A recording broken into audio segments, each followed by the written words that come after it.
Hi, everybody, and welcome to Heel Heat. My name is George Coles, and on this episode, we're doing a best of 2024. At the time of recording, we're about a third of the way through December, and the year has come, and it's been a very interesting one in pro wrestling. There's been a lot of changes, a lot of interesting events that have happened. We're going to go down and give you my opinion on some of the best things in wrestling in the year in different categories. Let's jump right in. Our first category, the best wrestling television show of 2024, for me, SmackDown. I've said it before and I'll say it again, the Bloodline story is going to go down as one of the great stories in wrestling history, and for the most part, it's unfolded on SmackDown. And that's kind of been the Bloodline show. And not to say that's the only story there. You had the LA Knight stuff, Andrade, Carmelo Hayes feud, you had the rise of Cody Rhodes as champion, Kevin Owens stuff. There's a lot of good things that have happened on SmackDown. And more often than not, as I watch these shows weekly,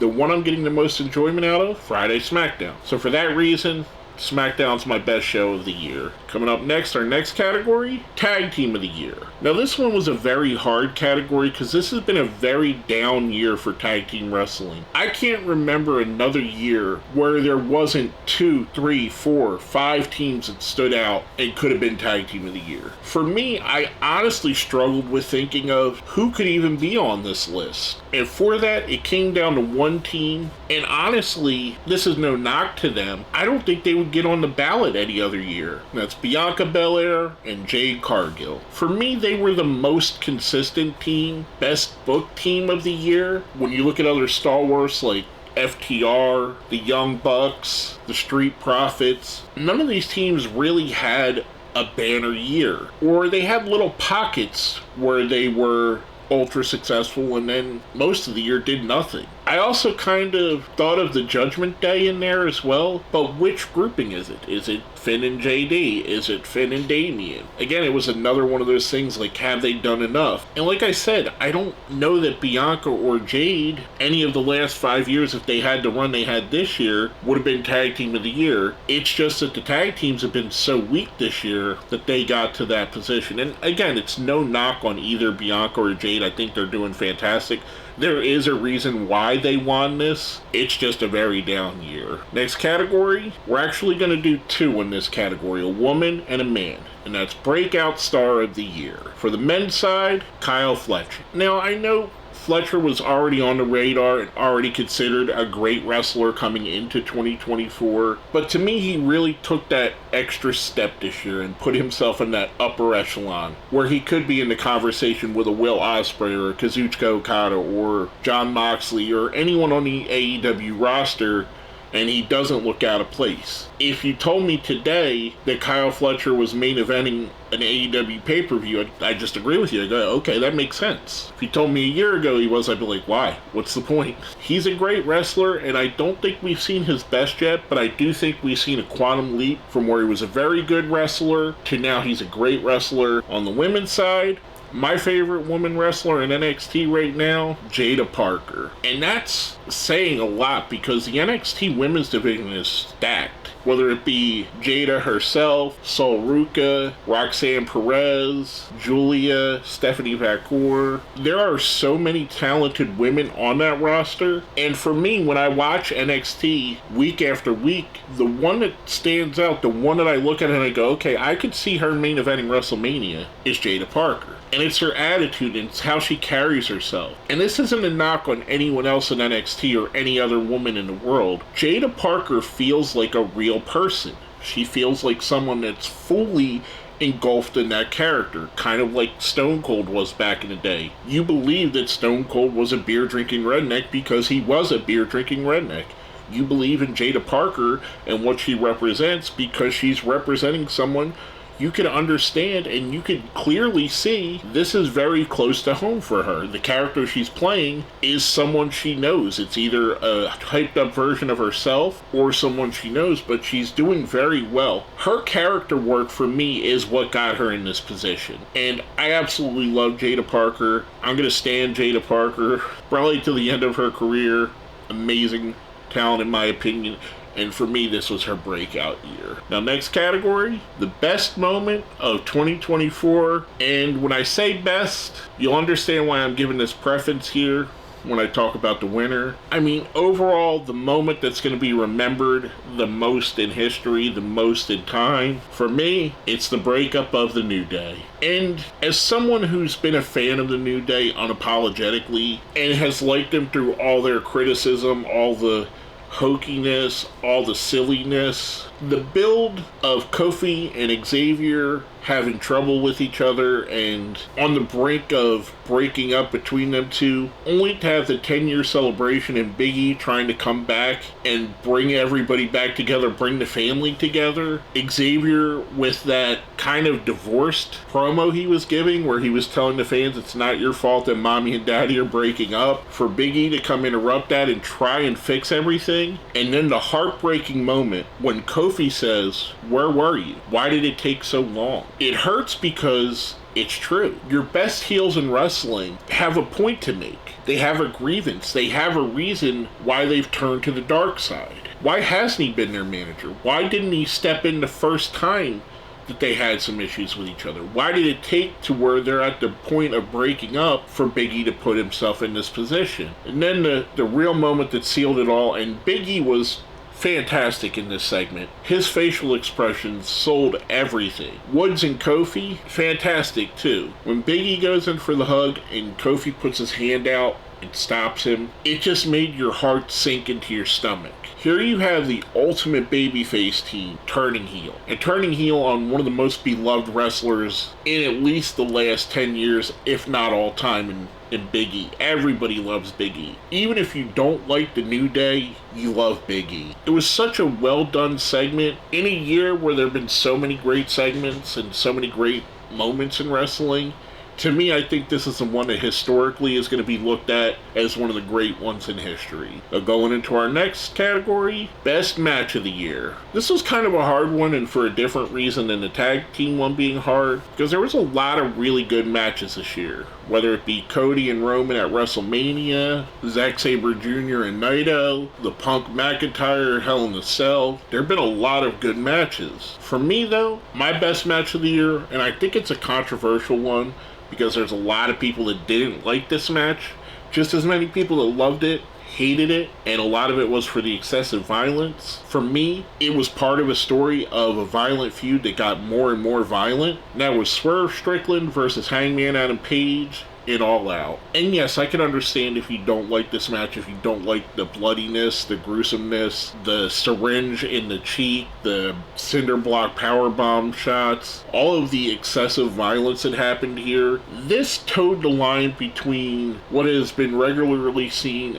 on wrestling television and what would be considered deathmatch wrestling. And in a lot of ways, it went over that line into deathmatch wrestling. For me, though, much like the Punk and McIntyre Hell in the Cell and the violence being ramped up there, the escalation of violence and the escalation of hatred that brought me to this match, that brought everybody to this match, is why I think it was more acceptable for that. I like watching deathmatch wrestling here and there. I'm not an aficionado. I couldn't tell you who won Tournament of Death the last 5 years. But I'm not someone that turns away from it and just poo-poos on it in general. I do think, however, when done right in big-time wrestling, whether it be WWE, AEW, or anywhere else, if you have the build and you have the story to get to what's quintessentially a death match here, it absolutely works as a payoff. I love this match. That's why it's my favorite match of the year. Now, going from that, we just talked about these two guys. The best feud of the year. Again, this is one could have went a couple different ways. Swerve and Hangman, Cody versus Roman, Bloodline versus New Bloodline. But for me, the feud of the year is CM Punk versus Drew McIntyre. The amount they were able to do with mostly promos and just a handful of matches is astounding. This is a masterclass in wrestling storytelling. These are two guys that absolutely understood the assignment, understood that they hate each other, and understood how to make that seem like they really hated each other. Like the fans questioned, are these guys actually going to have a match because they hate each other so much? Every moment with them screwing each other over, from being petty against each other, from the social media shots, and Drew McIntyre was absolutely, absolutely top notch, ahead of his game with what he used social media for during this feud. Their promos, their matches, everything was perfect and everything fit. Much like I said with New Day, you understood their motivations and you understood why each person hated the other person. This was fantastic. For me, that's why it's the feud of the year. Now, last but not least, this is another category that's going to have a men's winner and a women's winner, and that's Pro Wrestler of the Year. First up on the women's side, I'm giving it to Roxanne Perez. For me, it was kind of a toss-up. I kind of had her and Liv Morgan up there at the top. Toni Storm had a little bit in there, Mariah May a bit.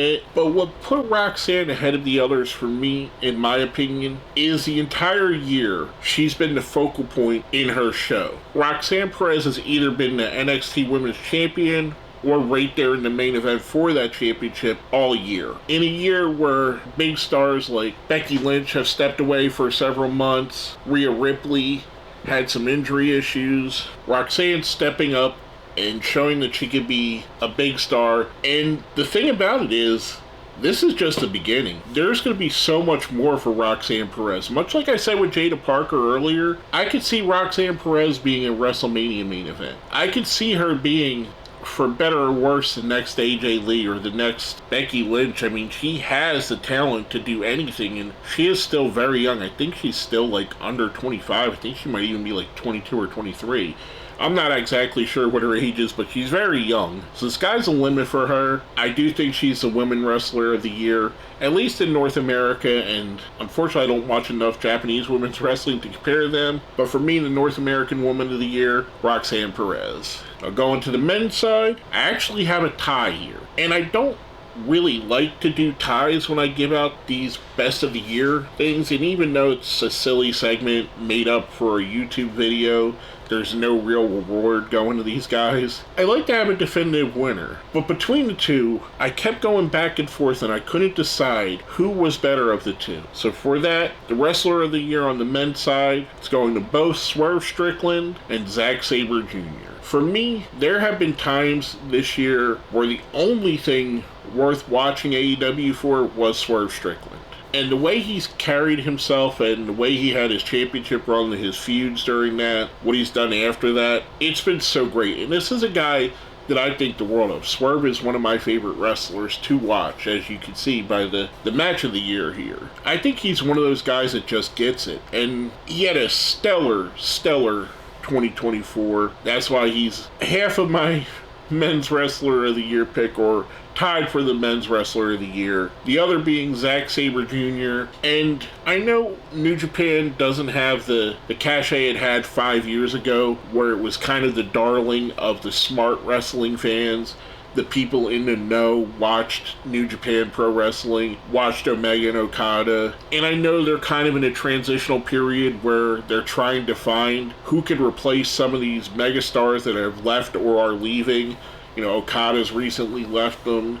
This year, Jay White left them. Omega going back 5 years ago. They've lost tons of star power, and they're kind of trying to build that next generation of stars. In the meantime, there's a guy that's been underused on the card for the last decade, and in my opinion, probably deserved this push a lot sooner, Zack Sabre Jr. And they gave him a shot, and he's ran with it, and he's been absolutely amazing. If you haven't watched any of his work in New Japan, I highly recommend checking it out. New Japan World is only $9.99 a month. I think it actually changes monthly because it goes by the Japanese yen, and whatever the conversion is for that, it's usually right around that $9.99, $10. It's 999 yen. So whatever that converts to, sometimes it's 8 something, sometimes it's 10 something. I digress. He's been the shining light on that show as other wrestlers are raising their status in the company. Guys like Uemura, Yota Tsuji, Shota Umino, Gabe Kidd, the next generation of stars that are going to be big stars for New Japan. Here's a guy that's been a stalwart and helped keep them afloat and help keep them in that conversation of having one of the great wrestlers in the world. That's why he's, in my opinion, the best male wrestler in the world, tied with Swerve Strickland. But basically, that's my opinion on some of the best wrestlers, some of the best things in wrestling this year. Let me know what you think. Who's your best wrestler of the year? What's your best feud of the year? Let me know down in the comments. Who's your best tag team? Let me know what you think in the comments. With all that being said, my name is George Coles, and you've been watching Heel Heat.